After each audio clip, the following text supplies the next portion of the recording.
So, hello and welcome to UCA Podcast.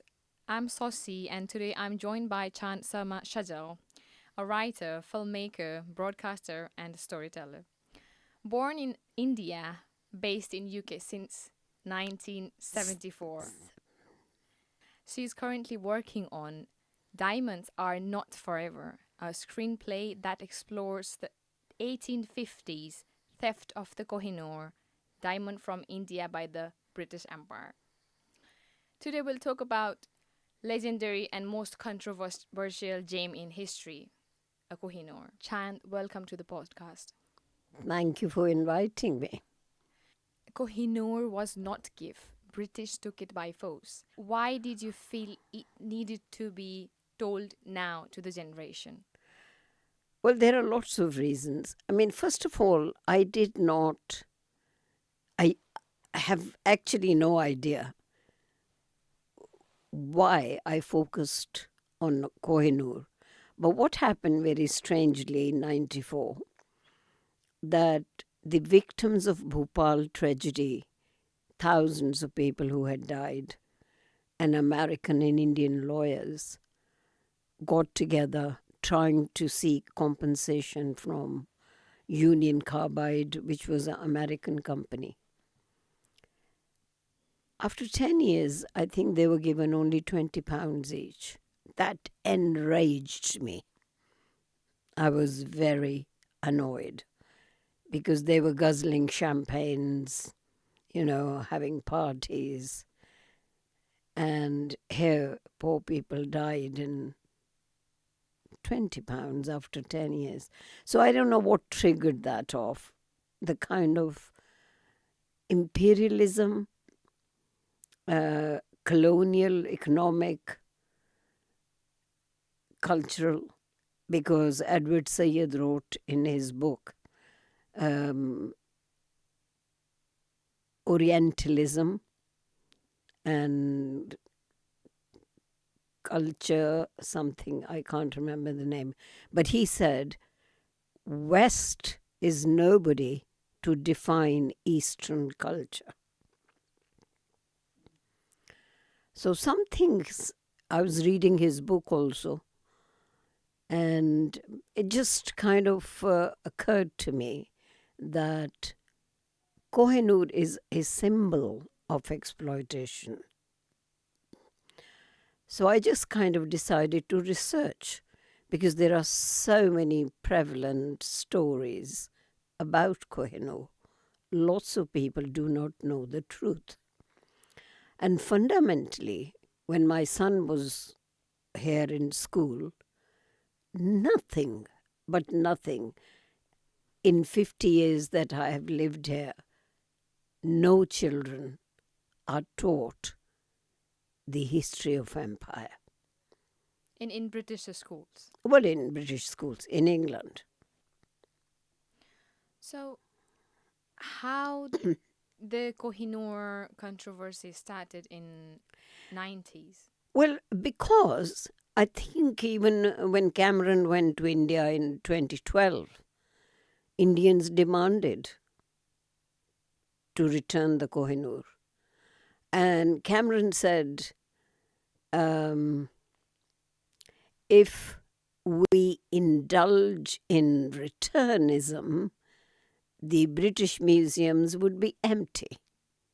So what's the implication? Make your own mind up about that. So the point is, number of demands by India had been turned down and paid no attention to. So anyway, I thought I will research and find out exactly how and why it ended up here. And that is my reason. So I've been researching for decades. And basically, the Maharaja Ranjit Singh's other sons had died. So it happened to be Dalip Singh who became the Maharaja. And his mother, Rani Jinda, was the only person who was his guardian, his mother. But the British exiled her and put her in jail. They put her in jail and separated her from her own 5-year-old child for 14 years. And then she was jailed, and somehow she was very intelligent, very clever, with the help of guards and something. She put on rags, torn clothes, like a beggar, and she escaped. And then she went and sought asylum in Nepal. So she lives in Nepal for nearly 12 years. So my point is, a 5-year-old child is separated from his mother for 14 years just because they want to have their paws, their hands on their wealth, which includes Kohinoor. So Kohinoor basically in 1850 was brought to England by the chairman, John Shepherd, of the East India Company. East India Company. And Lord Dalhousie was the Governor General of Punjab at that time. And he is the one responsible to steal.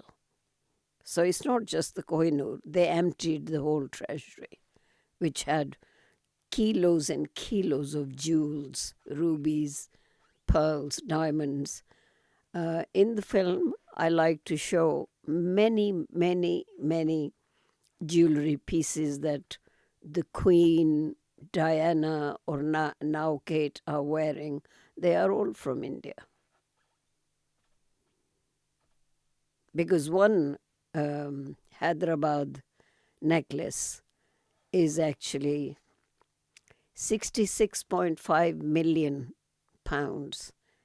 It is the 5th most expensive piece of jewelry in the world. And also Queen herself, Queen Elizabeth II, wore that chunky Lahore necklace and earrings that come from India as well, which Camilla wore at King Charles' coronation as well.